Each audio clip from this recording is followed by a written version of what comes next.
Hello, my name is Gabriela Lara, and today I'm going to talk about vertical farming. In this topic, we will forget tractors, those big space of cropland or soil. After years doing things much the same old way, there's a growing trend in agriculture called vertical farming.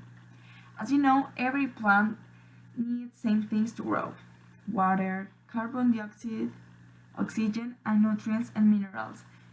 They use the light energy, water, and carbon dioxide to make photosynthesis. Vertical farming is about plant vertically instead of growing plants in big horizontal fields. You grow them in racks stacked on top of each other, and this production gives you a lot of more production for your footprint. Moving plants indoors means they are not the mercy of the weather and other environmental factors.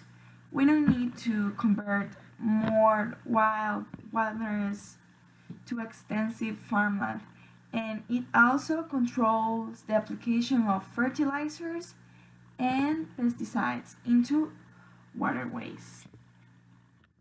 Okay, so now I'm going to talk about some of this topic.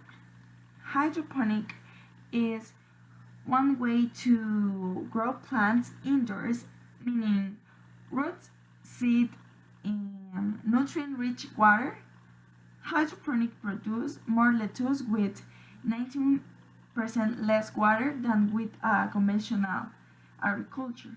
And there are also aeroponics, where the roots get sprayed with mist of nutrients water. It uses 7% less water than hydroponic. But anyways, you need more than water to produce in indoors. In vertical farming, you need a climate control system, including air circulation, water pumps, light. The light is an important part in vertical farming. And next I will talk about more deeply about light. In vertical farming, you use artificial light. They use a grow light. I think this is their real name, grow light, which produce the full spectrum of visible electromagnetic radiation. The most important are blue and red light. In vertical farming, they use LEDs because they give off a little heat and you can input very specific colors of the light. Vertical farming are actually here, for example, in New Jersey, in Panama, in some places. For example, in America, there are vertical farming in United States, and in Mexico, in Brazil, and in Panama.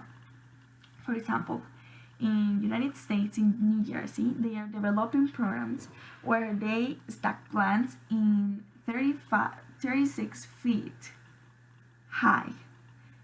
Imagine, this is super high. And they mother every climate condition.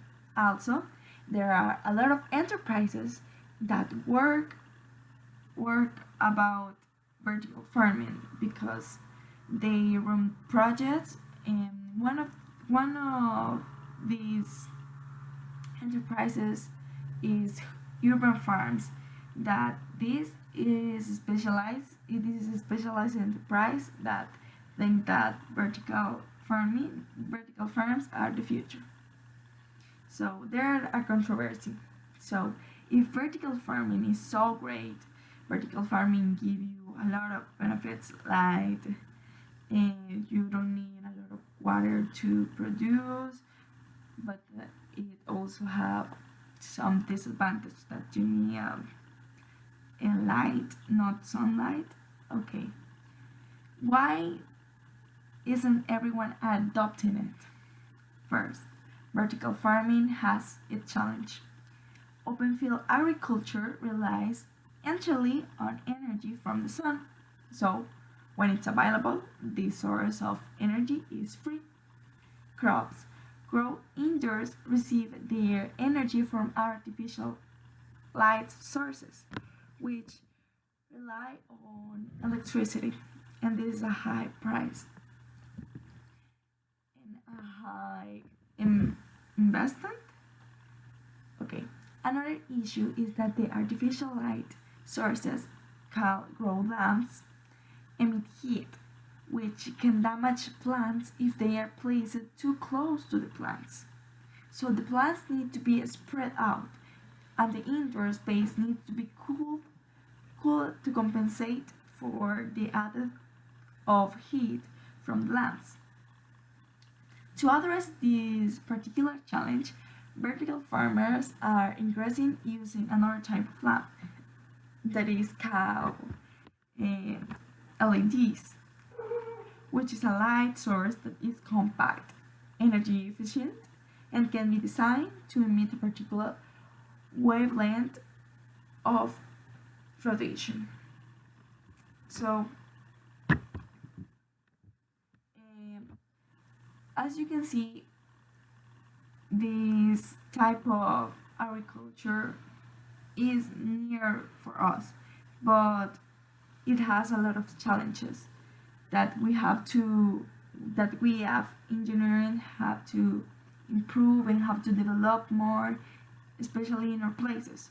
For example, maybe Zamorano can run these kind of projects as pilot projects. For example, someone who want to do his or her special project for graduation can do it about this, because it's very interesting and have a lot of things that you can develop, because in these countries it's very difficult to find this kind of agriculture.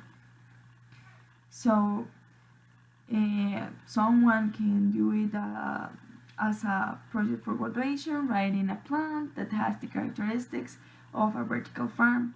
Here in Zamorano, we as students can give the ideas to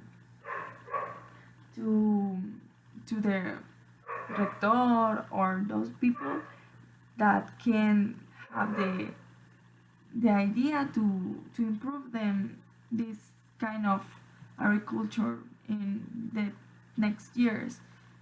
And this could start a developing in Zamorano, because in this university we need to fight to have to fight the problems on agriculture, giving solutions. Thank you.